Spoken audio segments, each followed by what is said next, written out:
নবরত্ন কিচেনে আপনাদের সকলকে জানাই স্বাগত। তা আপনারা এতদিন তো পুরনো জায়গায় আমার ভিডিও দেখেছেন, রান্নার ভিডিও। তা আজকে সেই নতুন জায়গায়, নতুন রান্নাঘরে আজকে আমি রান্না শুরু করব। তা রান্না আজকে কোনো সবজি নয়, আজকে একটা মিষ্টি রেসিপি নিয়েছি, মিষ্টি দই করব। তো চলুন আমার নতুন রান্নাঘরে, ওখানে যাই।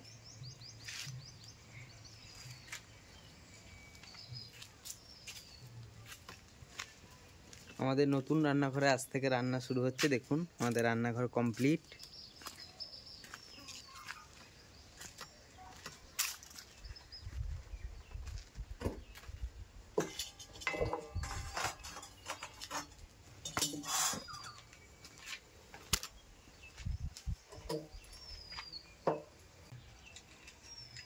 নতুন রান্নাঘরে আজকে ওর জন্য এই ধূপকাঠি ধরাচ্ছ? নতুন রান্নাঘর তো একটু বৌমাদেরকে একটু করে নিই।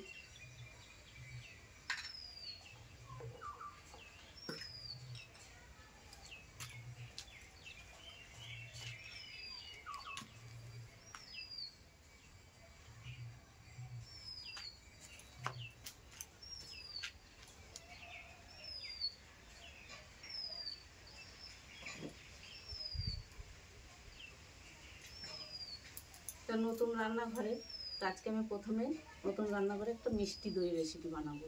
তো আপনারা পুরো ভিডিওটা দেখবেন যে আমি মিষ্টি দই রেসিপিটা কী করে করি। তো প্রথমে আমি উনানটা ধরিয়ে নেব।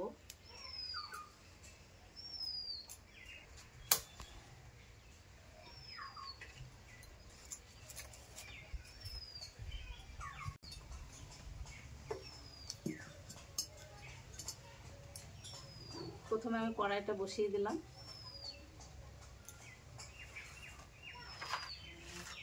আমি দই বানানোর জন্য 1.5 কিলো দুধ নিয়েছি। এগুলো 500 প্যাকেট কেনা দুধ। আপনারা গরুর দুধেও করতে পারেন এটা, দইটা। তাই আমি প্রথমে দুধটা কড়াই দিয়ে দেবো।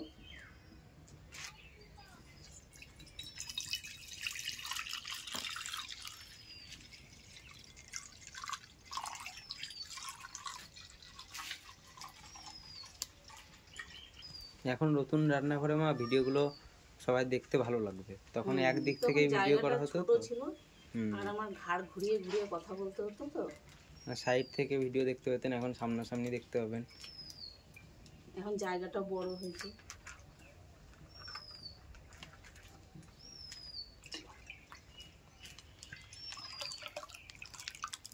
আমি এখানে 1.5 কিলো দুধ নিয়েছি।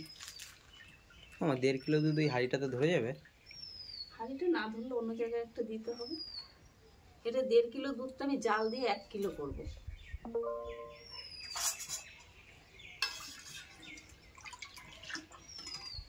দুধটা আমার জাল হতে থাকো, ততক্ষণ আমি এখানে যে টক দই নিয়েছি, এই টক দইতে একটু জল ঝরাতে দেবো।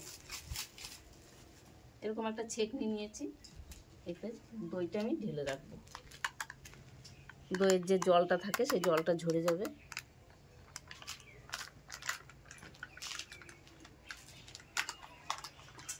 আর এখানে নিয়েছি 300 গ্রাম চিনি। আমার 1.5 কিলো দুধের জন্য 300 গ্রাম চিনি নিয়েছি। এটা আমি এখন দেবো না, দুধটা জাল হোক।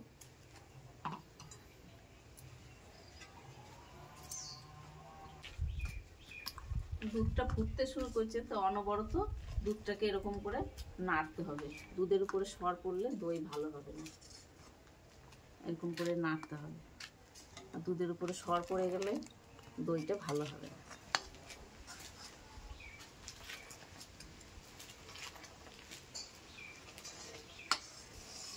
দুধটা আমার কিছুক্ষণ জাল করা হয়েছে, এবার আমি চিনিটা দেব।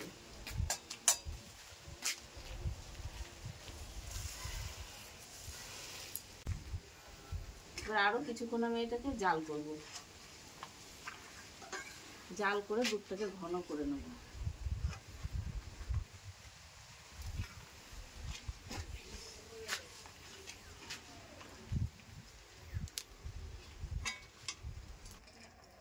আমার দুধটা এই যে ঘন করে জাল করা হয়ে গেছে। এবং কতটা ঘন করে, আমি 1 কিলো করে নিয়েছি, 1.5 কিলো দুধ। এবার আমার দুধটা এবার আমি নামিয়ে নেব। কতটা কমে গেছে, আমি গাঢ় করে জাল করে নিয়েছি।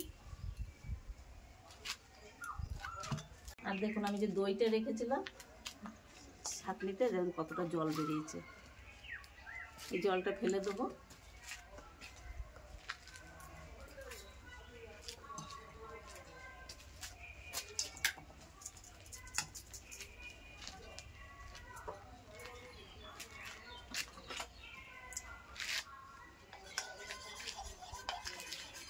এই দইটা আমি ভালো করে ফেটিয়ে নেব।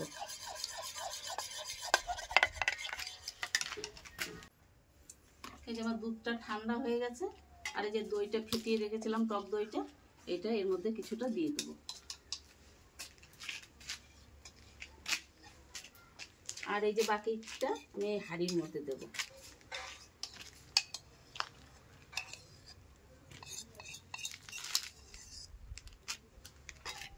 প্রথমে এটা ভালো করে মিশিয়ে নিই। একটা কথা বলা হয়নি, দুধটা প্রথমে আঙুল ডুবিয়ে দেখবেন, একটু কুসুম গরম থাকলে তখন দইটা দেবেন। খুব গরম থাকলে দইটা দিলে হবে না।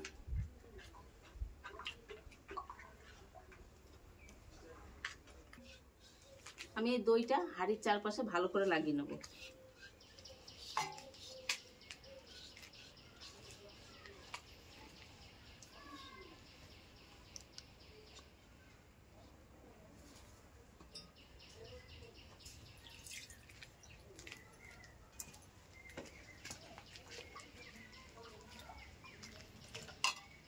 এবার আমি হাঁড়ির মধ্যে দইটা ঢেলে নেব।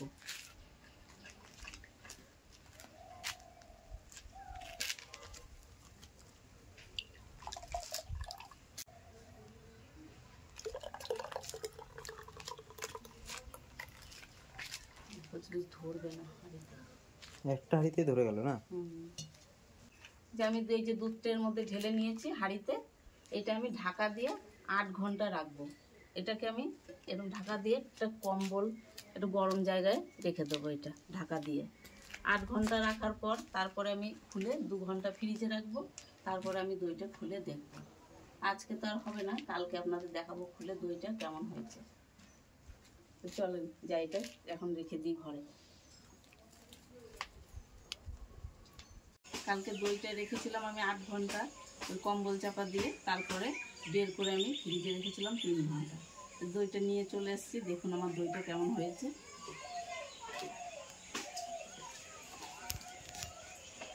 এই দেখুন দইটা কেমন জমেছে। তো দইটা এখন তুলে দেখাবো।